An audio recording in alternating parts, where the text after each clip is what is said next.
Here is a complete interview of one of the successful candidates for the civil services. Now, Mr. Javed Usmani. Yes, sir. You have a rather surprising record. Excellence from intermediate onwards. Thank you, sir. And, no, all around, sir. No, sorry.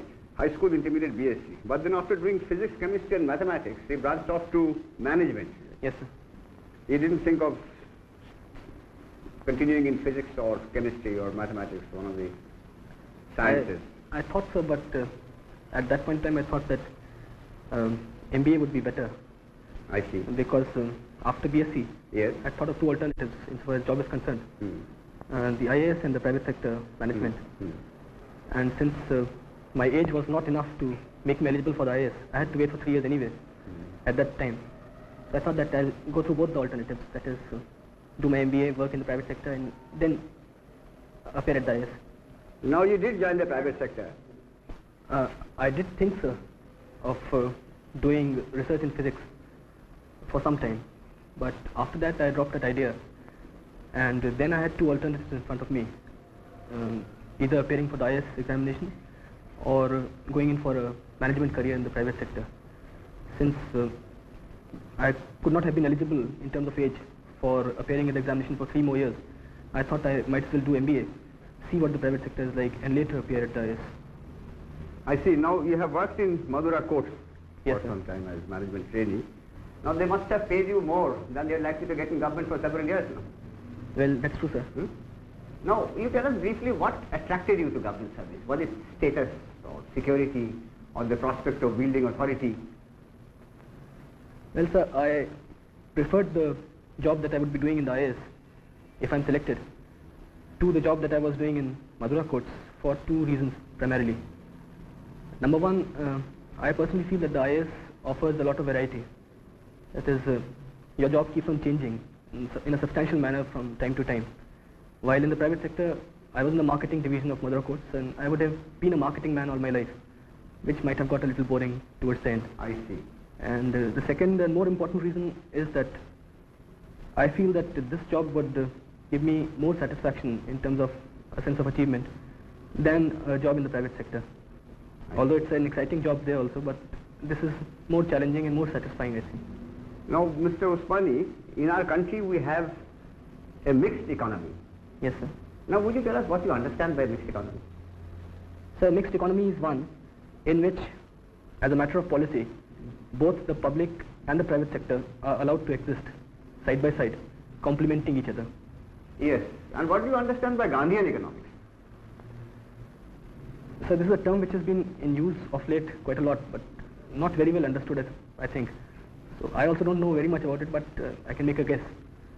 I personally feel that Gandhian economics would mean not industrializing on a very large scale, decentralization, small scale industry, lot of emphasis on agriculture and rural industries. Now there's just one more question I'd like to ask you before I hand you over to a colleague of mine. You are from UP. Yes, sir. Now do you think UP is too large a state to be administered properly, or should be broken up into 2 or 3 states? So I can't say offhand.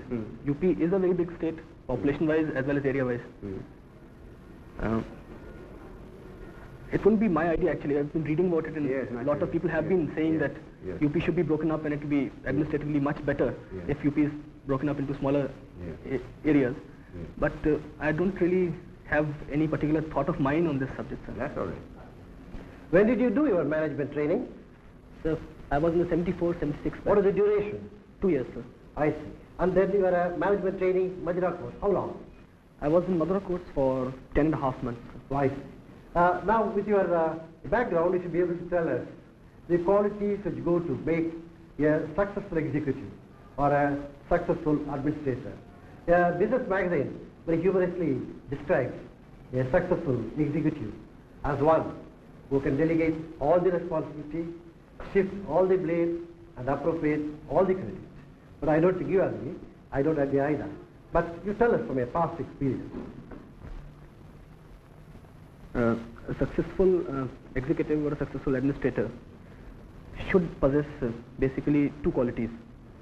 Number one, he should be absolutely thorough about the job that he's doing, that is technical expertise.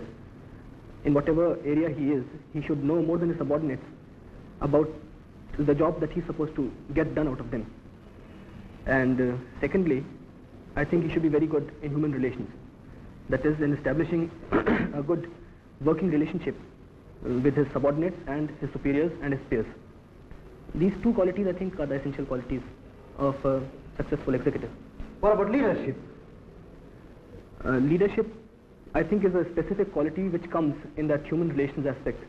That is a general, there's a general quality which contains a lot of specific factors like leadership, motivation of subordinates, good relations within the office, no acrimony between peers.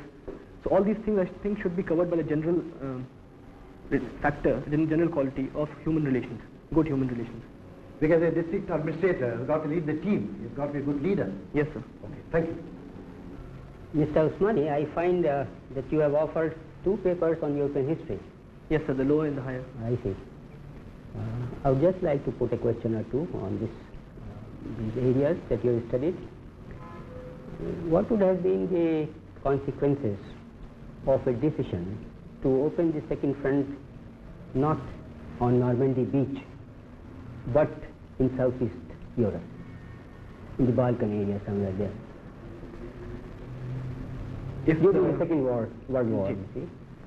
If the second front had been opened in the south of Europe, that is in the Balkans, then the Americans and the British armies would have been able to come across all these countries. Mr. Usmani, I'll take you up from one of the answers you gave to my colleague. Yes, ma'am. You said international law started with the Crimean War and came to be respected after the Crimean War. Can you explain that? Prior to the Crimean War, the character of international law was primarily as a law between Christian nations. It was only after the Crimean War that Turkey was included in the family of nations, and being a non-Christian country, the character of international law became really international after that. What would you say is the position of international law today?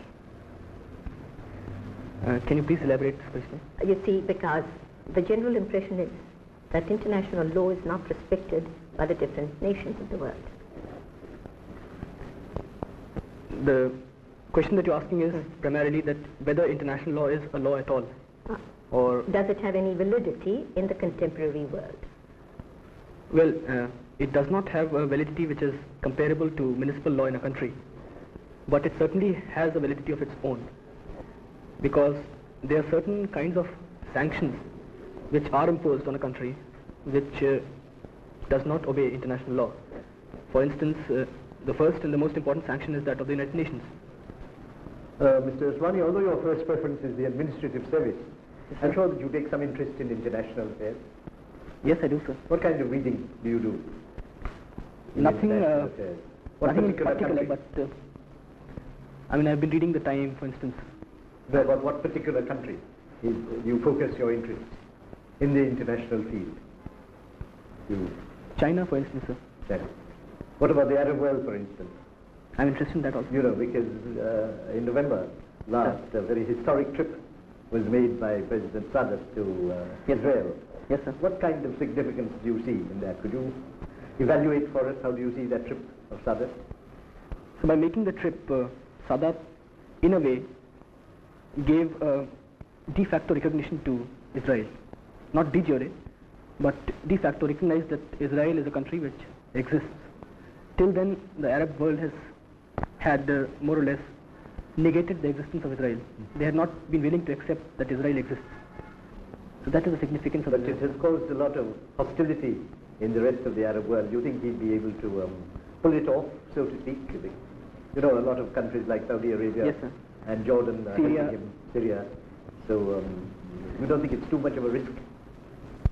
Sir, I think personally that Sadat is looking after the interest of Egypt more than the interest of the Arab world.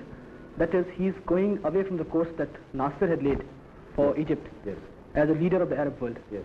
And by making this move, he has sort of taken a decision that Egyptian interest should also be taken into account. Javed, I see here that you studied for some time in Government Inter College, Bareilly. Yes, sir. I give you a small situation round about Bareilly. Yes, sir. Now, supposing you are living in a village between river Ramaganga and Bareilly, and you have qualified for this interview. Sir. And you have planned to leave early in the morning, 3 o'clock, 3 a.m., to catch the train from Bareilly to reach here for this interview this morning by 10 o'clock. When you are getting ready, you see or you hear a lot of noise from the nearby Band or river Ramganga, which was in spit, and water is gushing towards your village. Your quick appreciation is that the village, which consists of kacha houses, population about 1,000, will be washed away. You are the eldest son of the village sarpanch. You have to plan your next plan of action, and I want to see your reaction.